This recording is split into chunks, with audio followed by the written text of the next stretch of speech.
Hello, my name is Rolly, ZL1FV. Welcome along to this series that I'm doing on visiting ham radio operators around New Zealand.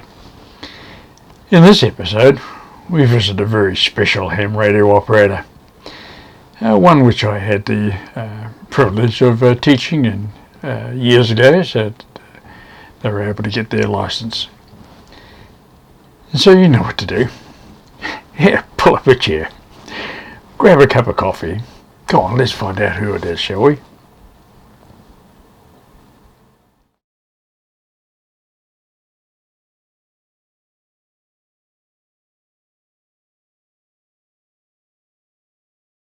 Here's a cup of coffee for you. Oh, hi. How are you? Good. Hang on, I'll just finish this. Right. Okay. Hello. I'd like you to meet my wife, Gail, who call sign is ZL1 Foxtrot Victor, ZL1FV. G'day. G'day. What's you up to? Doing the accounts for your son. Doing the Our accounts son. as usual. That's fine. Got a couple of minutes? Yes, so I can give you a couple of minutes. Only a couple of minutes. Only a couple of minutes. Yes. Okay. So, listen, how long have you had a license now for? Since 1982, I first got my technician license. Right, that's right. Yeah, in those days we had there were three licenses, remember? The technician license, and then you had to do the Morse.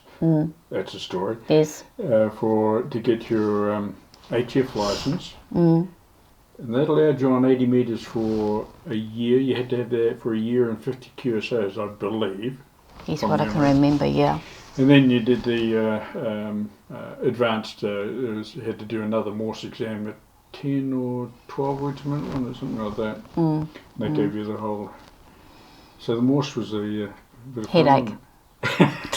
Tell me about it. Well, first of all, to get my license, you were our tutor. You took classes.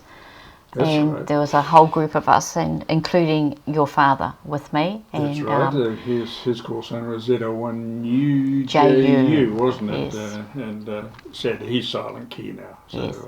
And the other one I remember and we keep in contact with is Nick Wallace. Nick. Yeah, That's he right. went through the ZL1 classes. Italy United. For those of you who'd been on my channel before, check the comments below and you'll see a link to Nick in the description below there to a previous video I've made with ZL1 Italy United.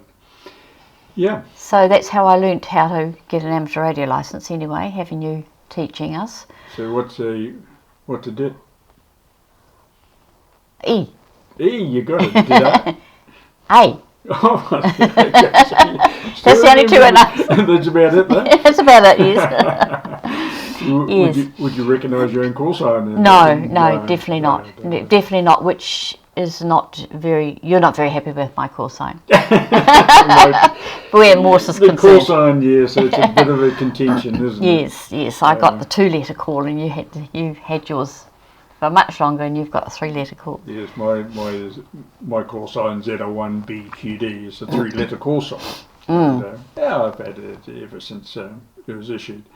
Gail, when she did her exam, because she knew people in high places, managed to wangle a 2-letter call sign, ZL1 Foxtrot Victor. Superb call sign for contesting in CW. But, And I never use it. I never use it. So there it is. Yeah. And So to get my CW, we used to each night get the kids off to bed, and then we'd sit down and do Morse lesson, which sometimes it was not very good. Wrong time of the day. Teaching your wife Morse and so on like that is not really a good recipe for good family relationships, and so. Yes. So anyway, you got your license, and that was in 1982. So, which is rather good because in 1984 you got your full HF license. Yeah, late 83, I would say probably, because you went in March 84, didn't you? to Kermadec. Yes, we went up to the Kermadec Islands in 1984, and that was one of the reasons why you got a licence in the first place, wasn't it? Yeah, yeah. Well, yeah, mainly because there was no mobile phones in those days or emails and stuff like that. So No, nothing like that at all. and we had son and daughter around about 10 and 12-year-olds, so they wanted to keep in contact with Dad, and so did we, and so did I. So yeah, so that was the main reason I got it, so we could keep in contact with each other, and we had a schedule each night. I forgot what band we were even on, probably 80, I'm not sure. Probably 80 or 40 metres after the Kermadec, yes. Yeah, and, so you had to make sure you left a radio back home for us to use. Again, check the description below. You'll find a link there for my video for the ZL1FV kitty, for the DX-pedition up to the Kermadecs. Of course, a lot of your the New Zealand guys here would keep you in touch as well. I mean, they would let you know that I was on the band, and oh, definitely, yes, definitely. Pop on and away we went. Yeah. That was good. One was Jeff, ZL1FV, ZL1FV, and the other one was Hank BJH. ZL1BJH. Yes. Yeah, Hank he's is Highland keen Key. out Yes, there, yeah. So they used to ring me and say, Rolly's on the band, so. Rolly's on the band, let's Yeah, go. so That's I fine. get different contacts from you, yeah. Now that came in very handy, didn't it, when we were up in the Kermadecs in 1984. Tell us about that one. Yes, well, you went and got yourself shipwrecked on the island. The boat, got bashed up in the storm up there, and you were on the island, so you couldn't get back home. So you were stuck there another 1.5 to 2 weeks longer than you anticipated, and Yes. some people back here was trying to organise getting you guys back. You ended up coming back on a container ship, but I had the job of I think actually the New Zealand Navy, was it? were going to come and get us at a horrendous cost. Yeah. But somehow, it was either through you or somehow we arranged a Tongan freighter to come. No, it wasn't through me. I was busy keeping the media at large. That's right. You were the media lady. Yes, and contact us on ham radio first, and then giving the media an update. So you did well. Yes, and then you came home eventually on this container ship, which we lost contact with you, of course, while you were on there. Yeah. So, but we found out when you were coming through ways and means. I forgot how we had to do that, but and you were arriving down at the wharf in Auckland here at early hours in the morning, 2 o'clock in the morning, something stupid. Early hours in the morning. So Rolly's mum looked after the kids, and Dad wouldn't let me go down by myself, so he came with me to pick you up. Right, yes. Well, the yacht is still up there, sunk, of course. I would have been disintegrated many times by now. over by now, since 84, wouldn't it? But, yeah. What a catastrophe, for a group of amateur radio operators to be abandoned on a rare DX island and having to stay there for another 2 to 3 weeks. Terrible, isn't it? Yes, dreadful, isn't it? Yes. Yeah, it is. Yes. Yeah, well, those were good days, weren't they? And so on. Like. Now, we still keep in touch with a lot of our buddies, of course, around the world. And, Ross and Mary up in the States there, and and so on like that. And so you don't do much amateur radio yourself nowadays, though, do you? But No. In a way, you sort of keep in touch with the amateur group through YouTube, of course. Through YouTube. You've met up with a few of the nutters up in the UK. Yes, I've met up with Callum on YouTube, and Mike, and a couple of others. I can't remember their names that I've just said hello to when you've been on a forum with them or something. Tim would be another one. Tim, as that's well, right. so, Yes, yeah. So, all nutters in their own right, aren't they? Oh, absolutely, We have absolutely. a lot of fun, though, don't we? Yeah, we do have a lot of fun. Yes. So there it is. And so, really, much of the involvement you have now is sort of fighting your way through all the wires and things they have out in the... Yes. There's poles going up and wires going everywhere in this built-up area. We're not allowed to put towers up, so yes, we left our nice big tower at our house, didn't we? Yeah. 20 years ago. So It was. That's when That's when they got in all the big DX in, and of course had a remote from that station up to a place north of Auckland here, so it could That's work right. Yes. the 80 metres from a from a very quiet location, really, wasn't it?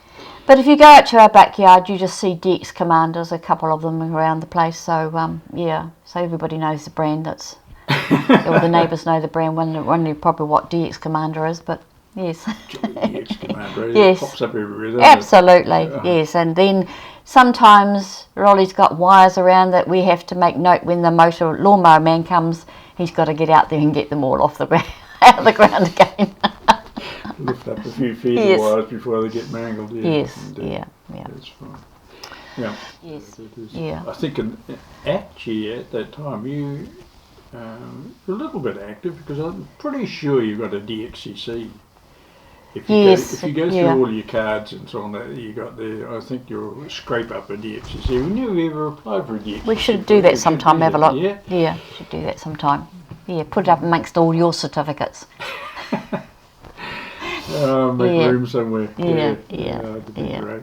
No, we used to go meet at the Wairo we used to have the radio conference, and we used to take Yes, our that's Icom stuff and down, and We had the Icom agency for many years, and so all the conventions would pack up all the gear and fly the Icom flag, of course. So that was very handy with Gail having a call sign, because she was able to relate to various amateur radio operators, so as they come up to the stands and so on, and at least understand some of the jargon, I guess, which was rather good. yeah. Did cause a few problems though in the shop from time to time, didn't it? Yes, because I used to remember a lot of the guys by their surname, because probably handling checks at those days and doing all the banking and stuff, because I looked after all the accounts and that. And then you remember them by their call sign, so we thought we were talking about the same guy, but sometimes it was a different guy. yeah, sometimes we're talking different people, but often we'd find out, oh, we're talking about the same person anyway. Yeah, yes. Yeah, that yes. solved a few problems. Yeah. Yeah, no, I used to go to the shop and do all the accounts till time to go home and be home for the children from school. Yeah. Yeah. Those are good times. Good times. So there it is. Well, in many ways, we've had a lot of fun with amateur radio, haven't we? Together and individually. I still am on the air quite frequently, but if you ever hear ZL1 Foxtrot Victoria on the air, well, it'll be A rare occasion. a very rare occasion. Sometimes you'll hear ZL1FV on CW, and you can, if you do, just gently smile to yourself and say, well, that's not Gail. Dear. And we keep in contact with a lot of people, like Keith. We're going to go over and visit him in Keith is Vermont. a buddy of ours up in Vermont. He spent some time up in the Marshall Islands. I think it was KX6 SES.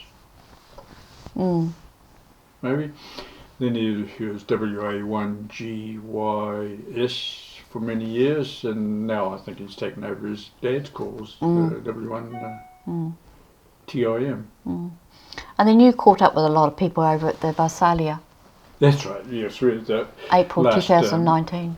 2019, wasn't it? Yeah, April 2019, Gail and I had the privilege of going up to Visalia.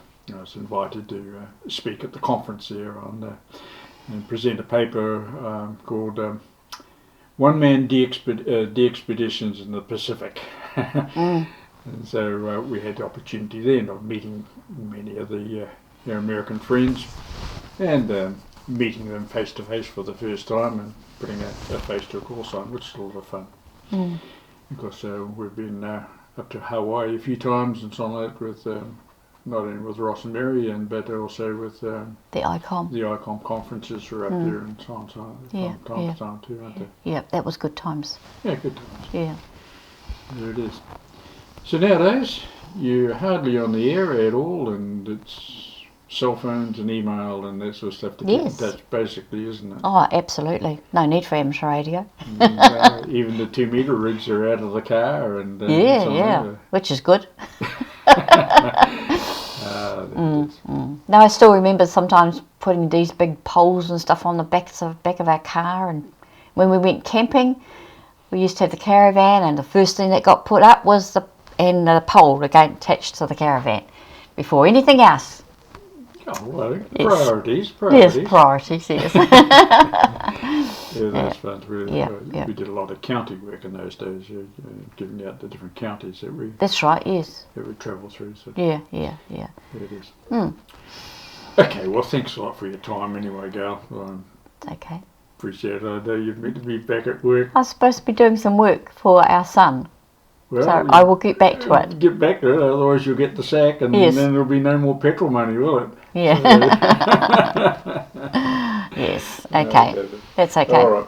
Have fun. Thank Catch you. later. Bye. Cheers. Bye, everybody.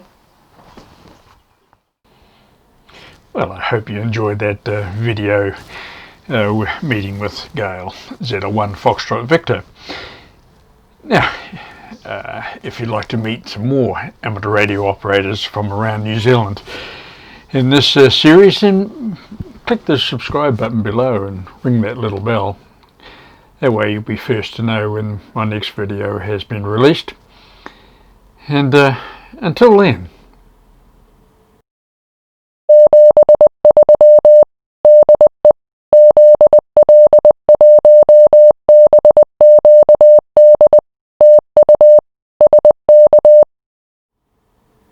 bye for now.